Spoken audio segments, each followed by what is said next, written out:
Assalamualaikum, welcome back to Mama Fauzan Channel.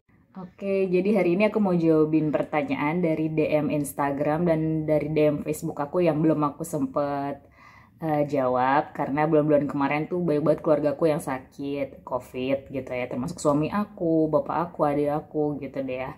Terus jadi hari ini aku mau jawabin pertanyaan sambil maskeran, pakai scarlet gitu ya. Oke, simak terus. Oke, karena wajah aku tuh ada beda problem, jadi ada yang beruntusan sama ada yang kering, terus ada yang pori-pori besar. Jadinya kita pakai maskernya tuh ada dua nanti ya untuk Herbalism Mugwort Mask. Ya, ini kan untuk yang berutusan, buat jerawat, terus sama buat pori-pori besar. Terus yang satu lagi, ini yang seriously soothing and hydrating tuh ini buat yang wilayah-wilayah kerut sama wilayah yang kering gitu ya.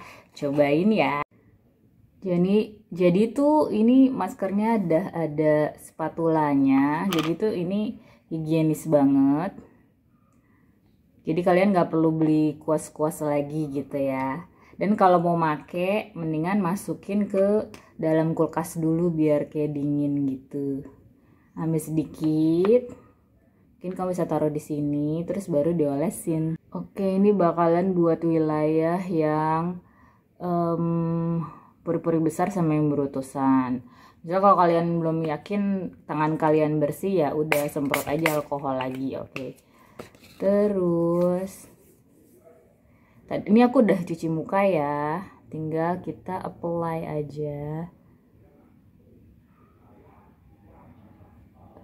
ke bagian yang ada komedonya, yang berpura gede gitu. Ada yang ada jerawatnya ataupun yang berutusan ya.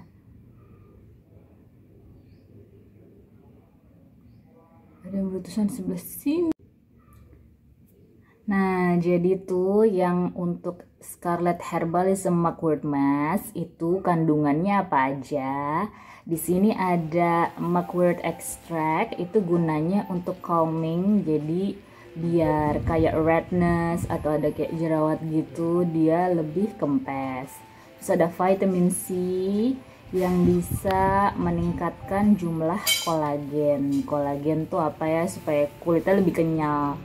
Terus kemudian ada glutathione sama niacinamide untuk mengurangi skin blemish ya, kayak merah-merah gitu atau meratakan warna kulit. Kemudian ada bambu charcoal, itu untuk membersihkan kulit dan unclog pores, itu kayak yang membersihkan pori-pori lah. Terus ada allantoin untuk keeps the skin moisture, jadi lebih lembab, jadi supaya kulit lembab dan lembut. Terus ada chlorophene sama green tea powder, berfungsi sebagai antioksidan sama anti-aging. Jadi ini makainya 15 sampai 20 menit aja. Nah, sambil kita nunggu maskernya kering dan pengen tahu efeknya kayak gimana, mendingan aku jawabin pertanyaan dari kalian. Nomor satu pertanyaannya, apakah speech delay bisa disembuhkan? Mungkin bukan disembuhkan kali ya, ini kan bukan penyakit ya, jadi bisa diatasi dengan intervensi dini. Jadi kalau misalnya kalian tahu anak kamu 16 bulan terus dia tidak ada kata yang berarti, ya itu kamu harus waspada. Kemudian kamu harus perhatiin nomor satu adalah nutrisi. Jadi kalau misalnya anak kamu kayak ada gangguan reseptif, ya bisa jadi dia kekurangan DHA atau asam amino atau protein ya sejak di dalam kandungan, atau zat besi atau magnesium atau zinc. Kalian bisa konsultasi sama dokter anak kalian. Jadi sejak dalam kandungan bisa aja mungkin karena kamu anemia, atau anak kamu misalnya kamu udah ngerasa aku udah minum vitamin segala macam tapi kenapa ya masih kayak gini, ya mungkin aja anaknya tuh tidak menyerap vitamin-vitamin itu gitu. Jadi kita mesti konsul Terus kalau misalnya anaknya GTM, ya itu emang harus dicari solusinya. Kalau enggak dia syarafnya tuh nggak wired gitu ya, nggak yang bisa apa namanya neurotransmitternya tuh gak cepet bereaksi gitu. Jadi kalau kita ngajarin sesuatu, apalagi ngajarin bicara tuh gak bisa ngikutin gitu, atau nggak tidak mengerti maksudnya gitu ya. Terus stimulasi jangan lupa, aku udah pernah bikin video tentang milestone-nya. Jadi sebenarnya stimulasi bicara tuh dilakukan sejak anak umur 2 bulan gitu ya, dari ngikutin suara kita, dari bercanda, ngikutin benda, menengok, menunjuk dan sebagainya, termasuk gerakan motorik kasar dan motorik halus, termasuk merangkak. Itu kalau misalnya anak kamu telat merangkak, duduk, berjalan, ya itu bisa aja dari 10 primitive refleksi, dan itu mesti terapi di rehab medik ya. Ya kamu bisa pakai BPJS gitu ya. Dan kalau misalnya dia udah lewat banget nih, misalnya gini, menunjuk itu kan kalau bisa 12 bulan ya. Terus kamu stimulasi terus kamu tunggu, coba aja kamu tambahin 6 bulan, berarti 18 bulan. Kalau dia nggak menunjuk sampai 18 bulan, itu kayak sih mesti terapi. Kamu mesti nanya gitu sama dokternya, kenapa ya kok belum menunjuk, apa yang salah gitu. Jadi semua red flags dari setiap milestone itu harus diperhatikan gitu ya.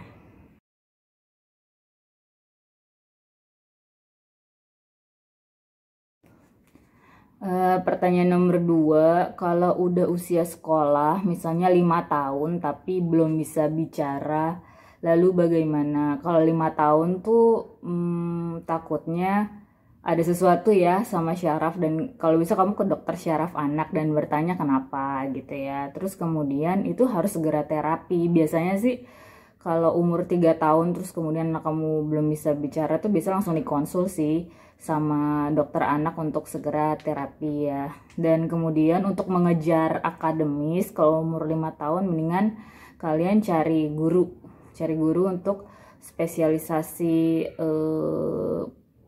delay ya. Dan itu harus mesti diperiksa gitu, apakah anak kamu ada disleksia atau disgrafia atau diskalkulia gitu ya, atau disfraksia gitu, karena itu ngaruh. Misalnya belum tahu huruf kebalik-balik ya, ya waspadalah itu disleksia, atau dia disfraksia karena ada retain primitive reflex seperti itu. Jadi ini emang capek sih, maksudnya mesti kemana-mana ya, ke dokter anak ya, ke dokter syaraf ya, terapi ya, cari guru. Soalnya masalahnya udah 5 tahun kan, dan ya kapan gitu kalau misalnya mau sekolah dasarnya gitu kan, apakah kekejar dalam 2 tahun ya, mudah-mudahan kekejar. Kita nggak boleh pesimis ya, harus tetap usaha gitu. Jadi kalau yang untuk seriously soothing and hydrating itu kandungannya apa aja? Aku bacain dulu ya. Di sini ada niacinamide, jadi helps to brightening the skin, jadi biar kulitnya tambah cerah.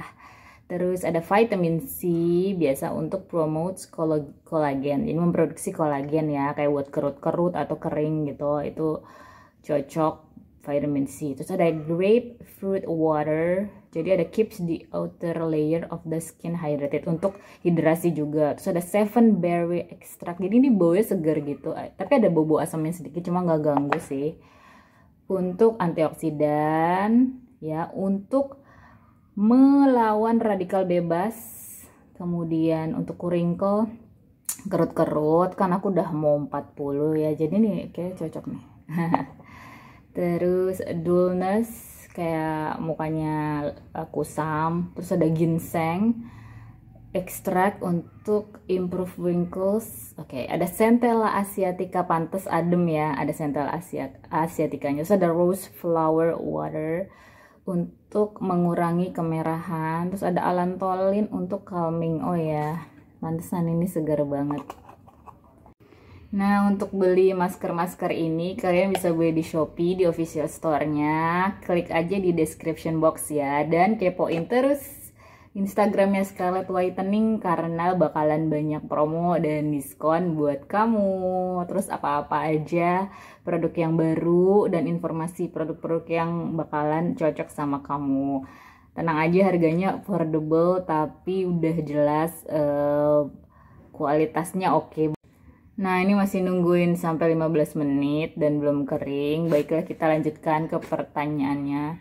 Apakah hubungan sensory processing disorder atau gangguan sensori dengan speech delay? Ada biasanya, tapi belum tentu kalau misalnya sensory processing itu pasti speech delay, karena sensory processingnya apa dulu. Karena sensory processing kan ada yang discrimination, terus ada yang dyspraxia, terus ada satu lagi yang modulation gitu. Jadi itu yang mana? Ada anak yang kayak cuma takut-takut aja sih, tapi dia nggak speech delay. Nah, tapi kalau speech delay itu biasanya dia ada ada hubungannya, kayak misalnya retain primitive reflexnya itu masih ada, kayak gerakan motorik kasar sama motorik halusnya belum bagus, dia tuh biasanya ke arah-arah disfraksia deh, kayak ngomongnya gagap, ngomongnya nggak lancar, tapi itu semua bisa diusahain kok. Terus kalau misalnya oh ya dia kayak ada GTM, terus kayak ngunyahnya nggak bagus, terus ada anak yang diemut, ada anak yang langsung ditelen kalau makan, itu biasanya itu gangguan artikulasi gitu ya. Terus ada juga yang kayak bukan kurang stimulasi,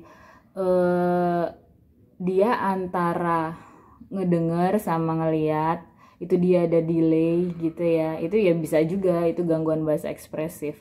Jadi kayak misalnya visualnya terlalu sering, tapi ngedengernya jadi cuma sama terlalu banyak yang didengar. Kan kalau misalnya dia nonton YouTube kan banyak tuh yang didengar ada suara nyanyinya, terus di situ ada gambarnya gitu kan. Jadi dia nggak mau nih interaksi sama orang gitu ya.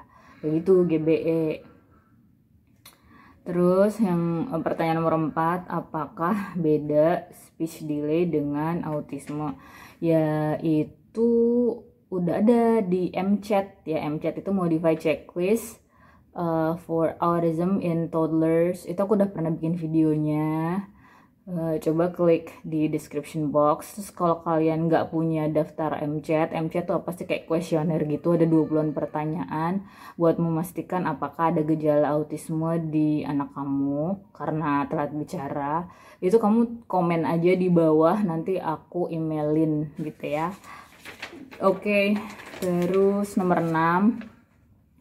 Pertanyaan nomor 6, jika dimasukkan ke sekolah atau les baca, apakah bisa menyembuhkan speech delay? Enggak, karena itu membantu untuk sosialisasi aja. Jadi kalau misalnya anak kamu diagnosanya communication disorder atau social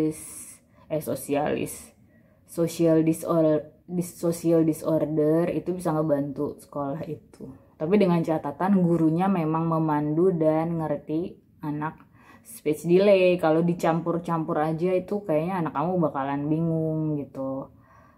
Jadi mesti cari sekolah dengan guru yang emang ngerti gitu ya. Pertanyaan nomor 7, apa saja yang bisa dilakukan di rumah untuk